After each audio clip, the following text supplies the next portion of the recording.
Hey guys, welcome back to episode 6. Are we friends yet? Do you think we're close? We're getting there. We're getting there. I just want to come on here and like fully discuss me. Do I care what you guys think? No. I want to break myself down for you guys. Like vocal therapy. It's like talking out to the void, if you will. Our topic for today is the personalities. We're going to talk about that. And with the help of the Myers-Briggs test, we're going to tell you our personality stuff and see if it's accurate, and we'll just go from there. Kind of wanted to talk about this because we think we're really similar in a lot of areas, but we're also really different. And if you've seen the last episode, you'll know like how we didn't agree on anything.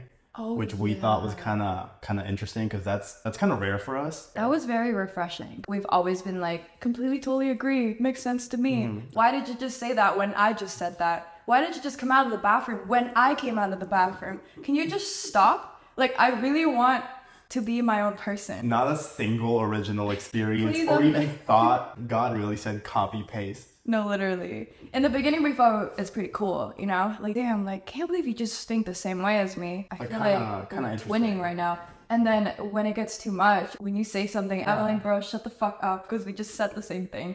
A couple of times, I remember we were both like talking to one more person, like a friend or something, and we both said the same thing at the same time. I just don't know how to react anymore. I guess we're the same fucking person. But honestly, I don't think we're like that similar. Personality-wise, I think we're quite different. There's overlap for sure, but not like entirely. And I think that helps us. And for context, Kat. My Myers-Briggs personality thing is INFP. Yes, Kat. I can hear Kat. What do you want, Kat? Bro, I fed her. Anyways, She's so vocal today. INFP/T. That's me. And what is yours? INTP. So we only have F and T different. I'm curious. I is introverted. I'm pretty sure we're both introverted. I took it and I got like 85 or something, which You're kind of definitely tracks for more me. introverted than I am. I was always introverted as a kid though. Do you thrive as an introvert or an extrovert? What was the question? Are you thriving being introverted or extroverted? Am I fried?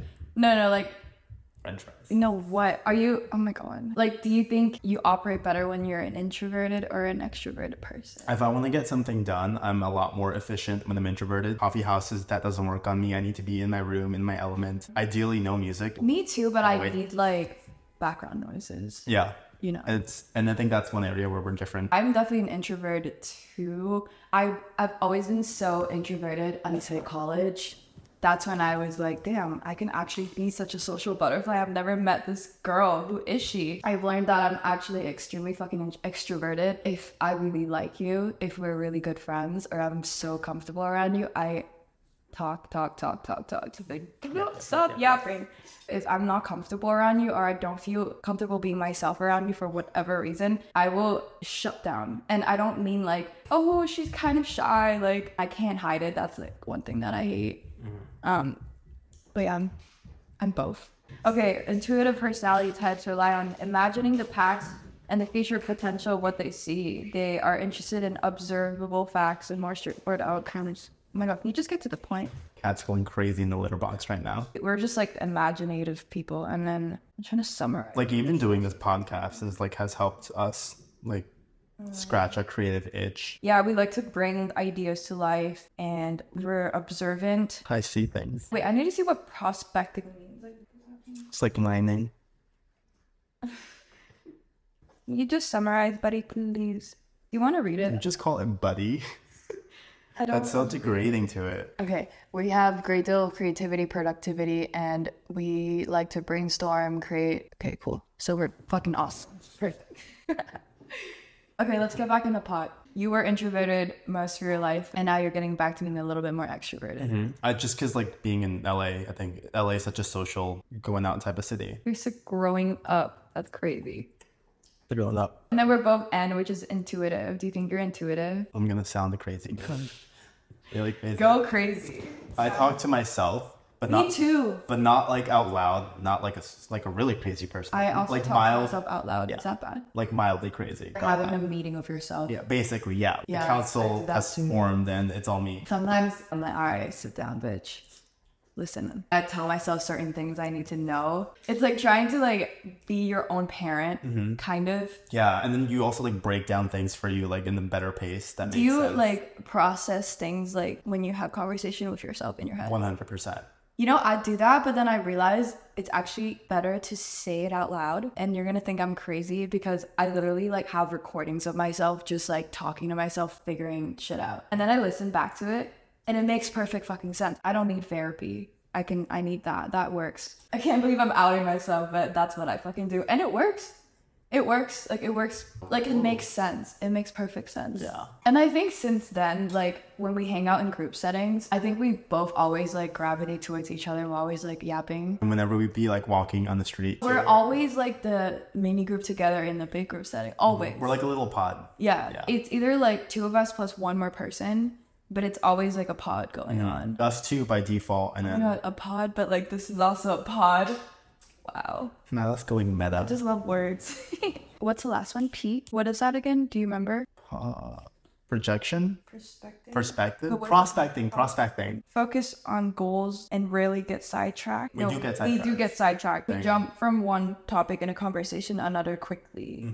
Or we like interrupt the other person because we just have to have a thought out. We have to like say something, otherwise we forget. Yeah, that's why we love to talk to each other. It's just like this endless, like, crazy cycle that never stops. Because we would always stay up till 5 in the morning talking about God knows what. It's really cool that we're really similar like that, and I think it helped. Yeah. Like living together, Yeah. because I don't think we really bump heads on many things. Yeah, really. What have we really bump heads on? Never never where I would go into my room and think that's annoying. Like, now I have to like confront him about this. Never. Like, never even close. That's really reassuring to hear.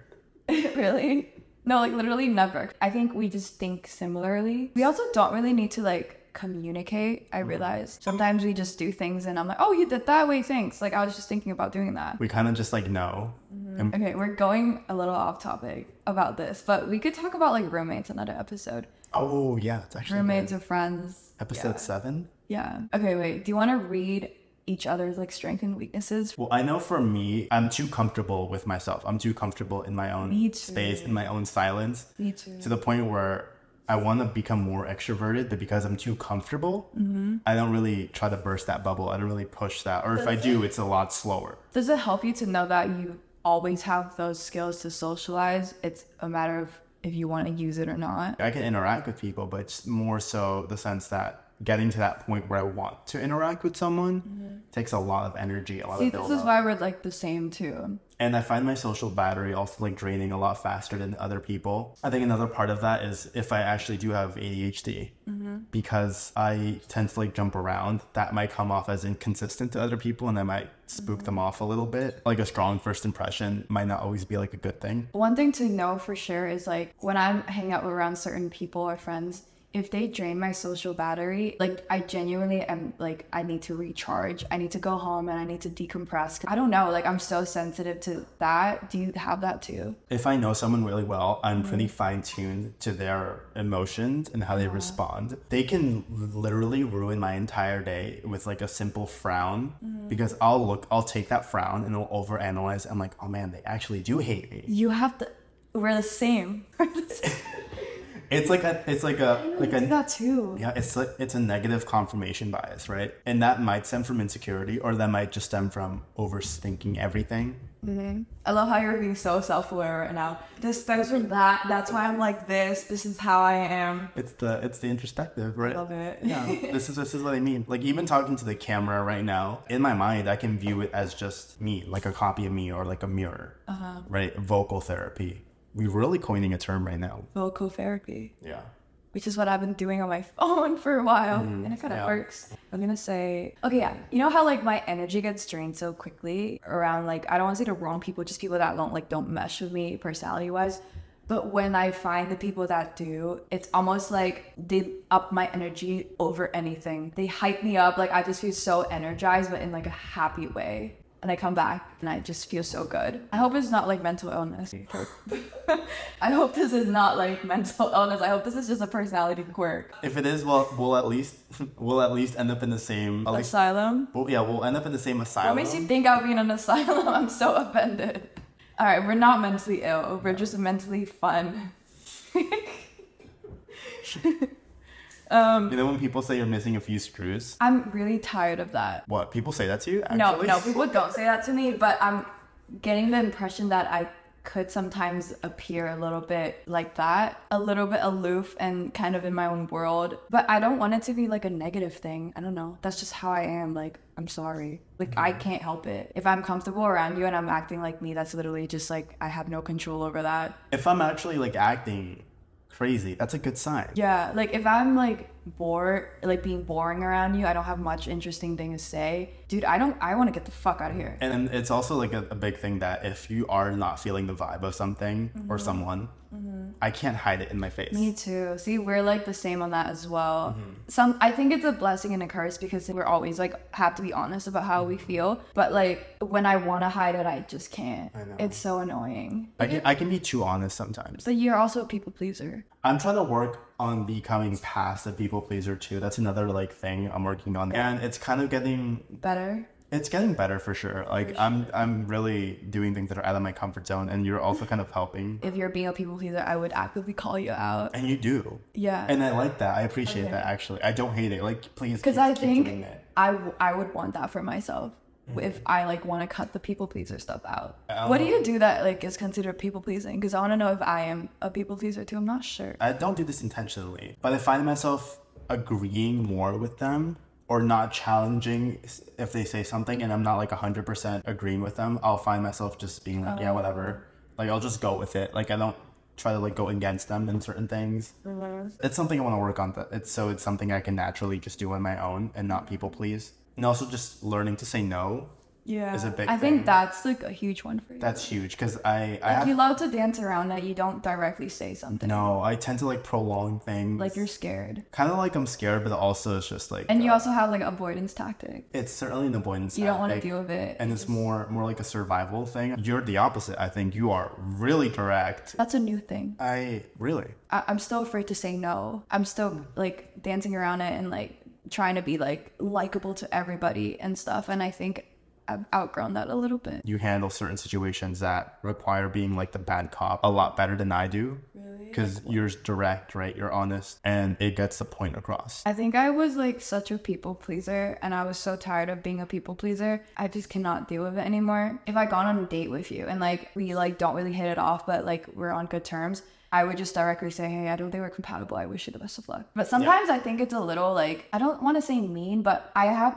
told friends literally like, I really am not feeling it today. I just want to rather lay in bed all day. And I would just say that. And weirdly, people kind of appreciate that more than like, oh, sorry, I'm sick. I fell down the stairs. My house burned down. My roommate's stuck in the toilet. No, literally. I've gave like some really bad excuses to get out of social situations. I remember telling this girl, I said, my sister broke her leg and I need to rush to ER and I cannot go to your dinner party.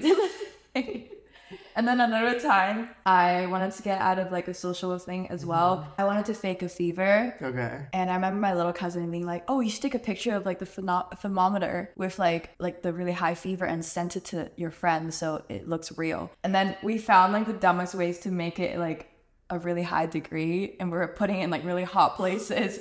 We faked the temperature and I took the picture and I texted the friend. I'm like, I just woke up this morning and like this fever is actually fucking killing me. I don't think I cannot function right now. I'm so sorry, but I hope you have so much fun tonight on your birthday. And the thermometer's like 340 degrees. Meanwhile, like me and my little cousin just laughing. We're like, oh my God, I can't believe we just did that, bitch.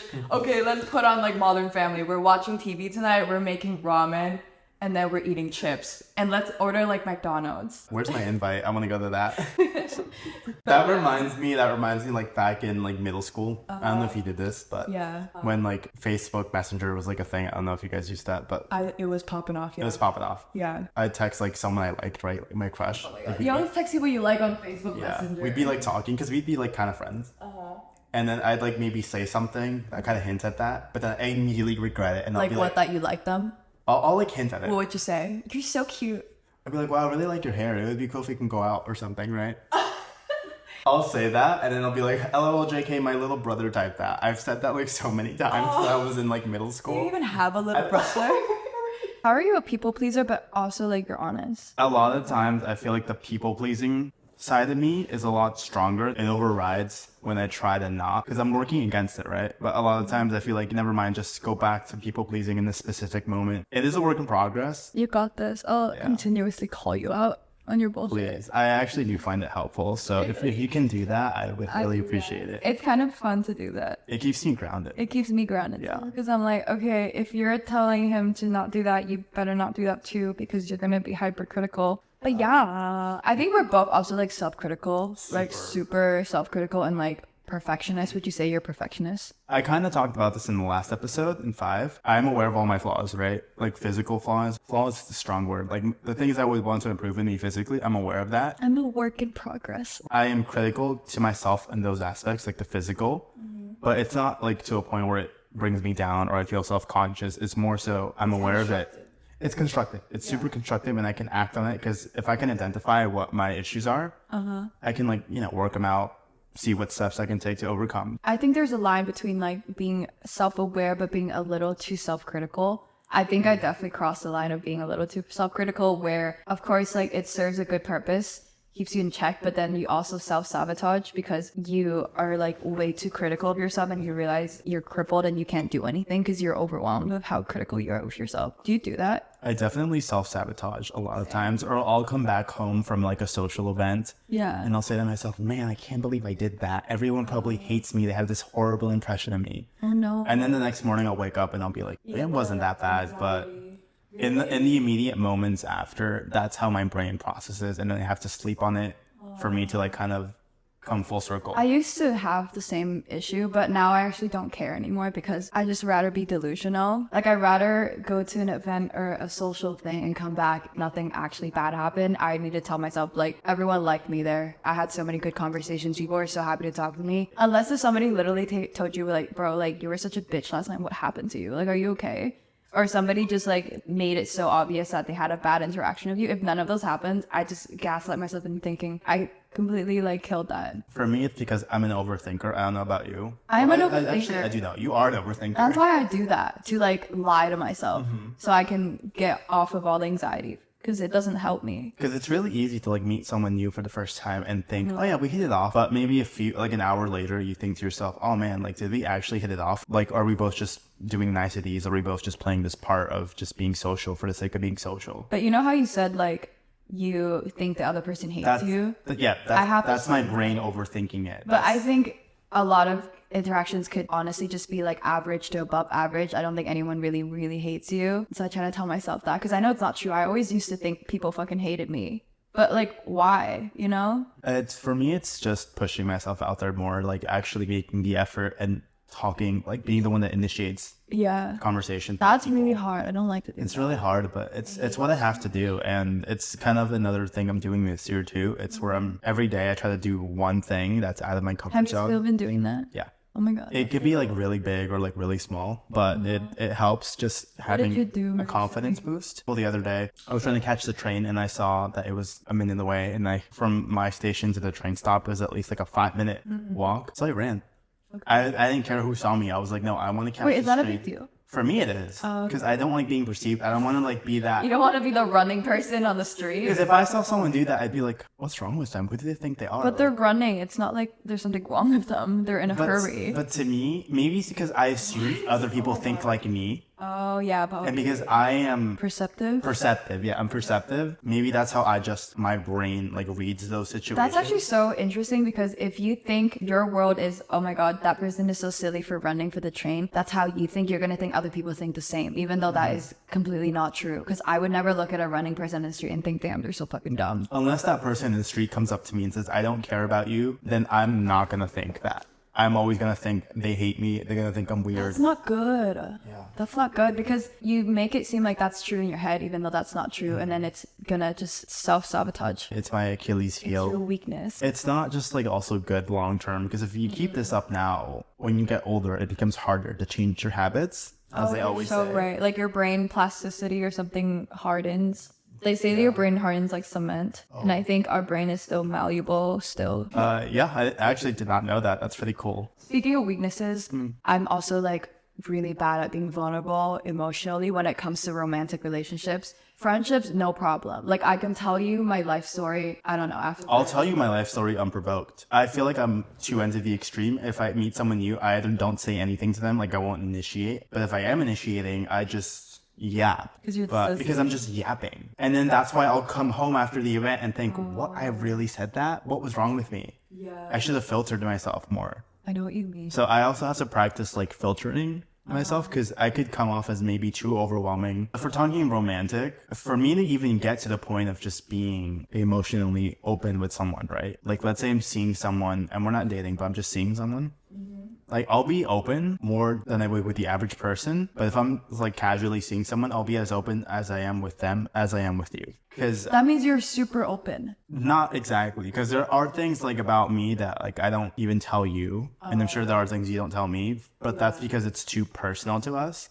Now, if the person I'm seeing casually, we end up seeing each other more like exclusively, then I'll let them in that part of my world. Even just getting to that exclusivity part, it's really hard because I have a probation period for that person, but that probation period could be anywhere from 5 to 8 months. Like, just if I have to put a number on it, like 5 to 8 months. That's so long, but also so valid. Because I want to make sure if I'm going to like invest all this time in one person, is this a good time investment? And I can't determine that with just a few hangouts or dates every once in a while. It needs to be more consistent so that our overall time together collectively is sufficient enough for my brain to be like, all right, you have enough information on this person. You have data on them to know how they're going to behave, so you can predict their behavior. Like, I know them well enough, and I think they would know me well enough to the point where there's a bit of trust that I feel comfortable opening up to you because It's a long time. there's more of a connection there beyond just a friendship. It's more of an intimate, if anything goes wrong, I can go to you type of thing. But again, to get there takes a while. But once I'm there, then it's basically like no limits to like how I'll express myself. Once you cross that path, like, we could be so close. But the one thing is, because I've been there like maybe 2 or 3 times recently as of last year, right? But the one bad thing is when I get to that point, the people pleasing in me also starts to come out even more, because now it's like, I want to maintain this. I don't want to do anything that will like push them away or in the other direction. So now the people pleasing skills doubles down, and I hate that. What do you do then? Because I'm always thinking something will go wrong. That's like my default. And when something goes wrong, not if, when something goes wrong and we end up splitting up or whatever, now you know all this information about me that I'd rather wish you didn't know, because what's the point if we're not going to be endgame? Because now you're walking around with like my information. To like basically bring it all back home, I'm okay yapping with random people or people I'm just friends with or just acquaintances, because it's not important information I'm giving them. It's just like, oh yeah, I had this for lunch yesterday and it reminded me of this and I saw this show. Do you watch this show? Versus someone I care about and they open up to them. That would be more how I feel versus what I did that day or what I saw. Also just shout a little bit more. Yeah, I'll like when I yap to someone, just fluff. It's filler information. Like your life would not be any different if I didn't tell you this. Versus someone I'm dating, and I'll tell them and open up to them. And that's actual information that if that person wanted to use it against me, they could. Not that they would. I don't think people are like that. But again, that's how my brain thinks. I feel like you're on defense mode. You know. And this is how I was saying earlier that in uni I became more introverted because of a really toxic relationship, and I'm still, as sucky as it sounds, I'm still in this like fallout of that, even though this happened years ago. I'm working past it and I have made tremendous progress. Like even being here in front of a camera right now a few years ago would have been something that I wouldn't do. You have grown a lot though. You really have. I'd like to think so. That's just how I see it. It like character developed you. Like right now I would define myself as a people pleaser, but I'm trying self-identifying as a people pleaser, but also self-aware. But by the end of this year, I would like to push away from that, and I think establishing your boundaries and letting that be known is super important. Yeah, but also kind of hard. It's like easier said than done when you have to set a boundary. Because setting a boundary is literally the opposite of people pleasing. Because you're not doing something that is favorable to them. You're setting this limit. Couple times you do it, it's like the most uncomfortable feeling because you feel like you're doing something wrong to the other person and you feel like they hate you. But after a couple of times, it becomes so like normal. Yeah. Are you like good at picking up another person's energy? Like let's say you're talking to someone and you notice that their mood or their energy changes. Oh my god, I absorb people's emotions and stuff like a sponge. And it's a blessing and a curse, but a lot of times it's a curse because if somebody's not in a good mood and we're hanging out, I immediately pick that up so quickly. Like I become whatever they're feeling. If they're stressed out and uptight, I become a little little bit like uptight and stressed out just because it's rubbing off on me and I can't help it. So you mirror their energy. I definitely mirror people. If people show up like happy and excited, I can work with that. But if you show up just nonchalant, don't really care, I don't know how to fucking talk to you. I need to feed off of other people because I guess maybe that is a people pleasing tendency in me where I almost want to gauge how that person's feeling and what topics they want to talk about for me to like cater myself to fit that. So I know that we're both comfortable, but I've learned to do that, but also obviously not overstep my own boundaries and saying no. That is so interesting because you mirror their energy and I maintain. And let me explain. If someone's feeling sad or anxious or upset, I'll do anything in my power to bring them back to the original state of being happy. I try to maintain the positive emotions and the positive energy. So then I'll adjust my behavior, even if it makes me uncomfortable. You're sad? No, we can't have that. Let me uplift, even if it puts me out of my comfort zone. You inconvenience yourself to make sure the other person is considered. I try to maintain the happiness. We're chill.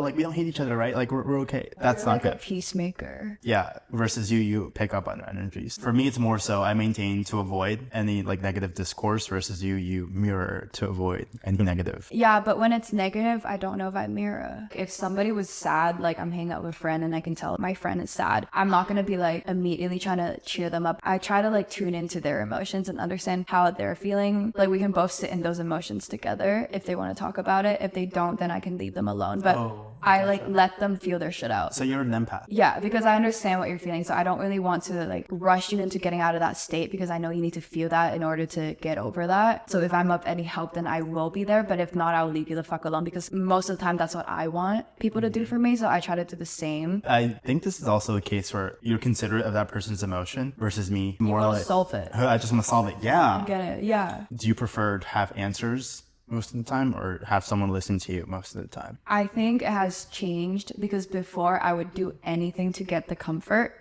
which is like a friend listening and like FaceTiming you and stuff. I would need that like desperately because I don't know how to handle I can't emotionally regulate the best. But then I think now I've learned to emotionally regulate myself more.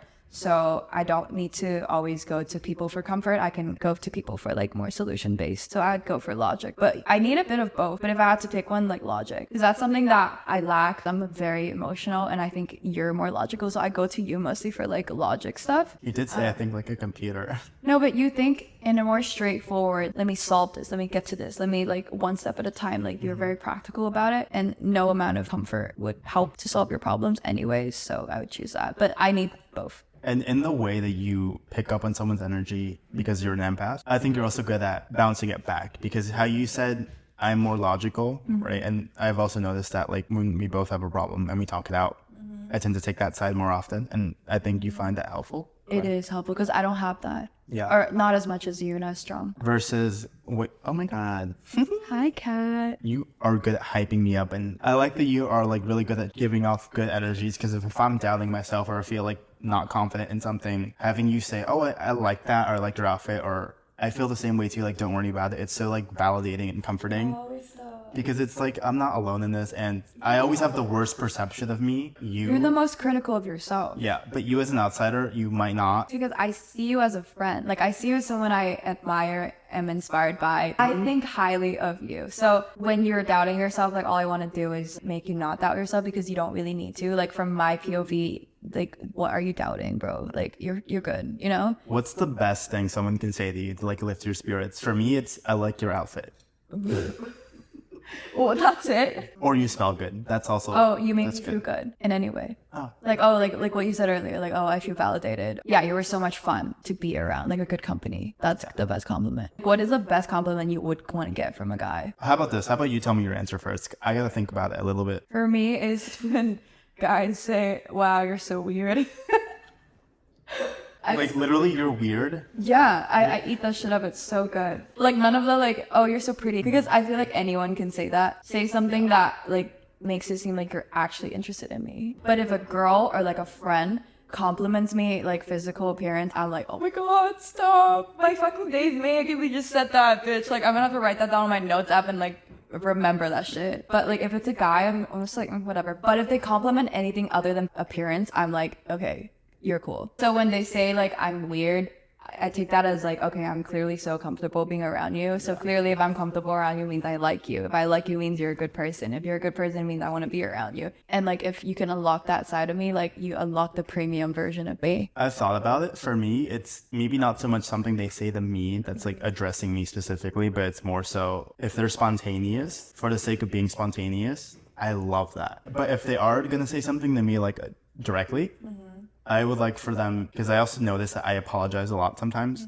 Like I'll be yapping to them and they'll be self-aware for a second that, oh shit, I've been talking like Do you nonstop. apologize for yapping? And they'll say, oh, sorry, like I cut you off or sorry. And then what the best thing they can say to that is, oh no, it's okay. I like when you talk, keep talking, tell me more. Oh, wait, that's so Because it's like, sweet. you're not only validating that I'm not But they annoying, say keep talking. but they're interested. Yeah, they're interested. They're showing interest and they want to know more. And to me, it passes all the checks. So true. Yeah. You know, when you get to a level of closeness with somebody where you can just be in silence. Sometimes you yap for 12 hours straight. You maybe don't have anything else to yap about, but you guys are able to just like exist and not feel uncomfortable because you guys aren't like entertaining each other. Like I love those because it's so validating. I think it's also a big reason why me and you got along, because there was never this feeling, at least for me, that I needed to. Not even since day one. You don't even know what I'm gonna say. Okay. Sorry. But there was never this feeling that I have to impress her. I have to like play a part.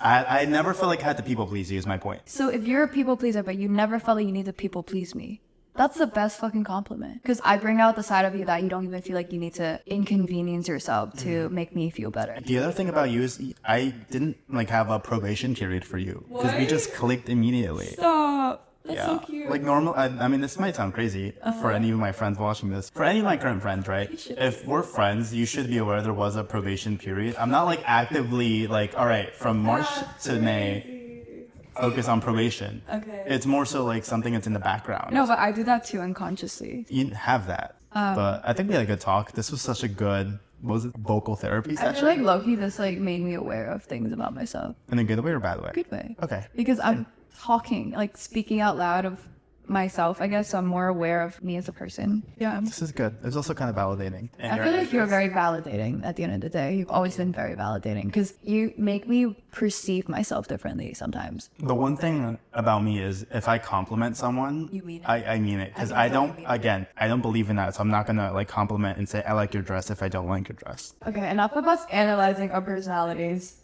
It's been real. Bye, y'all.